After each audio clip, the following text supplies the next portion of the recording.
Криминалниот тимот на функционерите да им се одземе задолжително, предлага пратеникот и лидер на Демократскиот сојуз Павле Трајанов. Доколку се открие нелегално стекнат имот, а имот е на носител на високи функции, доколку тој имот го стекнале додека извршуваат функцијата, тој задолжително да се конфискува. Натаму предлагам и забрана на политичко дејствување. Тоа значи дека некој, ако биде осуден за вклученост во тешки облици на организиран криминал, задолжително да му се изрекува заштитна мерка забрана на политичко дејствување до 10 години. Ова е дел од Законот за борба против тешки облици на организиран криминал и висока корупција, кој Трајанов денеска го поднесе до собранието.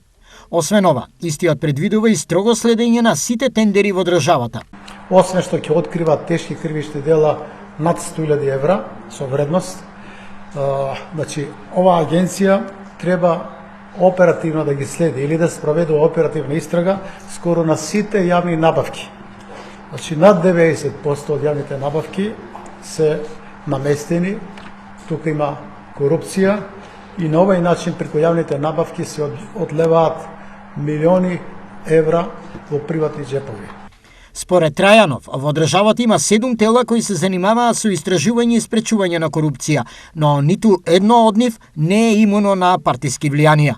Поради ова, тој предлага формирање на независна агенција во која би влегле универзитетски професори, представници на невладиниот сектор, новинари, представници од опозицијата и власта, како и јавен обвинител, но и представник од антикорупцијската комисија.